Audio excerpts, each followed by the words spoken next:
Vous êtes-vous déjà demandé pourquoi certaines femmes expriment rarement leur intérêt de façon aussi explicite? Au lieu de flirter ouvertement ou de dire clairement à un homme ce qu'elles ressentent, elles peuvent simplement s'intéresser davantage à sa vie. Elles posent enfin des questions personnelles, sont plus attentives à ses réponses et observent son aisance à parler de lui. Pour les hommes de plus de 50 ans, ces moments peuvent être particulièrement difficiles à interpréter. Vous pourriez penser qu'elle est juste amicale. Vous pourriez croire qu'elle engage la conversation par politesse. Mais parfois, une question plus personnelle peut être une invitation à poursuivre la conversation plus profondément. Cela ne signifie pas pour autant que chaque question est un signe d'attirance caché. Le contexte est important. Mais lorsqu'une femme fait preuve de curiosité personnelle de façon répétée, il est judicieux d'y porter attention. Aujourd'hui, nous allons examiner 2 questions qui peuvent parfois révéler qu'elle veut en savoir plus sur votre vie, vos disponibilités et le type de relation que vous recherchez. Avant de continuer, repensez un instant. Vous est-il déjà arrivé de repenser à une conversation et de réaliser que quelqu'un essayait probablement de se rapprocher de vous sans que vous vous en soyez rendu compte sur le coup?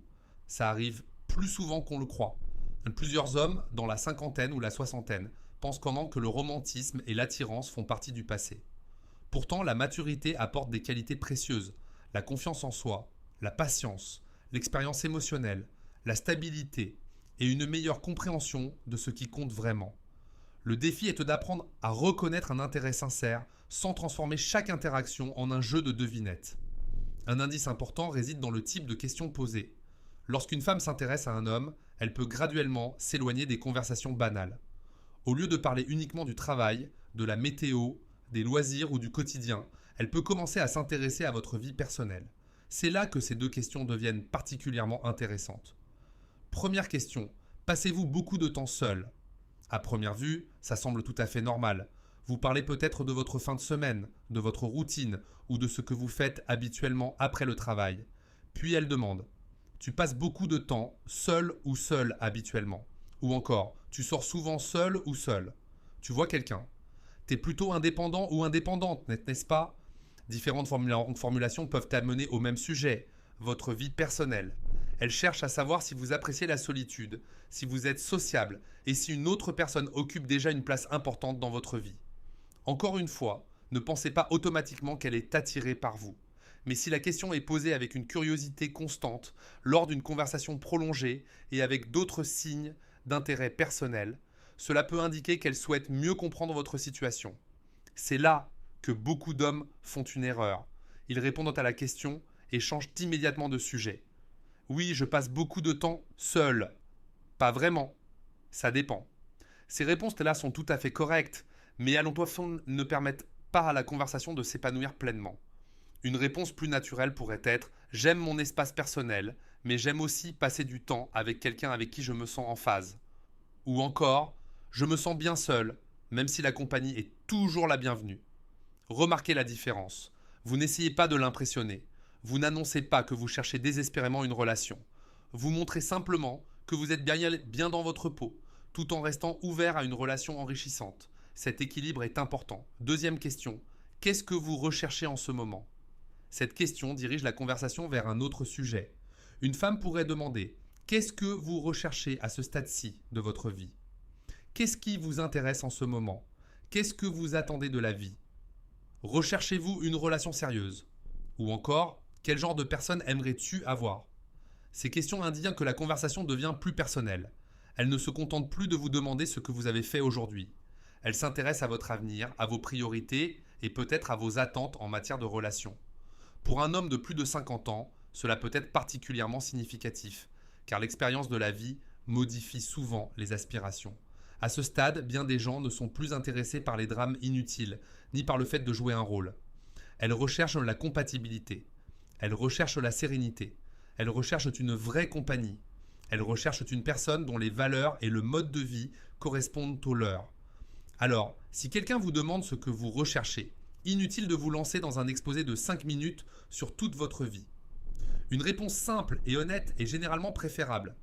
Vous pourriez dire « Je recherche une relation authentique et confortable avec quelqu'un avec qui je peux vraiment créer des liens. » Ou encore « À ce stade de ma vie, j'accorde une grande importance à la bonne compagnie, à l'honnêteté et à une relation qui se construit naturellement. » Ou encore Je profite pleinement de cette période et j'aimerais la partager avec la bonne personne.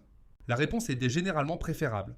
Vous pourriez dire « Je recherche une relation authentique et confortable avec quelqu'un avec qui je peux vraiment créer des liens. » Ou encore « À ce stade de ma vie, j'accorde une grande importance à la bonne compagnie, à l'honnêteté et à une relation qui se construit naturellement. » Ou encore « J'apprécie cette période de ma vie et j'aimerais la partager avec la bonne personne. » Ces réponses communiquent quelque chose d'important. Vous savez où vous allez, vous vous connaissez bien et vous ne cherchez pas simplement l'attention de n'importe qui.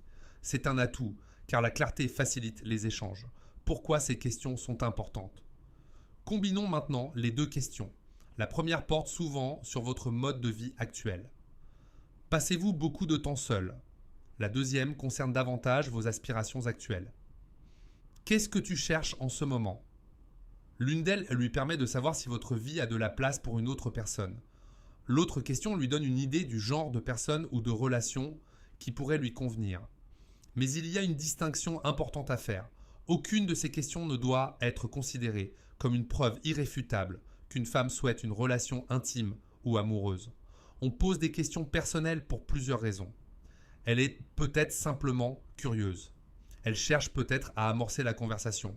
Elle essaie peut-être de mieux te connaître en tant qu'amie. Ou elle souhaite peut-être sincèrement se rapprocher de vous. La meilleure approche est de ne pas faire de suppositions. Il vaut mieux observer la situation dans son ensemble. Se rappelle-t-elle régulièrement des détails à votre sujet? Trouve-t-elle des raisons de continuer à parler?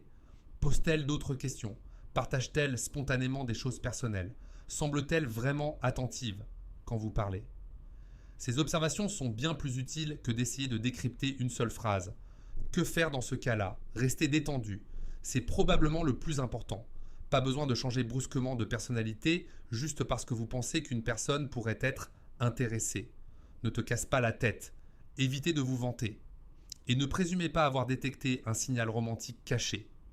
Répondez simplement honnêtement et laissez-lui l'occasion de continuer la conversation. Si elle veut en savoir plus, elle le montrera généralement en continuant à s'intéresser à vous. Et si ce n'est pas le cas, vous aurez tout de même géré l'échange avec assurance et respect. Voilà à quoi ressemble la maturité émotionnelle. Ne courez pas après toutes les possibilités. N'ignorez pas toutes les possibilités non plus. Restez simplement présent.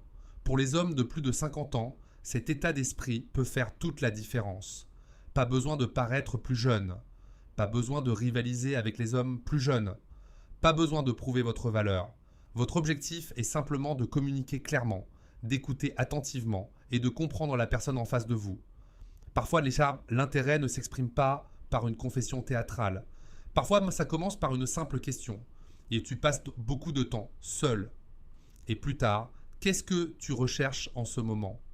Ces questions ne garantissent pas l'attirance. Mais lorsqu'elles sont posées avec une curiosité sincère et un effort constant, elles peuvent créer l'occasion d'une conversation plus profonde.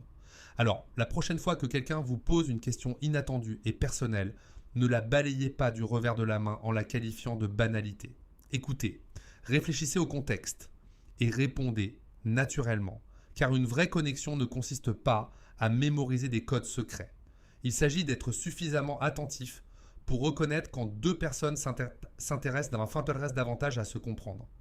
Et si vous avez déjà réalisé trop tard que vous n'aviez pas perçu l'intérêt de quelqu'un, vous êtes loin d'être le / la seule. Dites-le moi dans les commentaires. Maintenant, je suis attentif / attentive.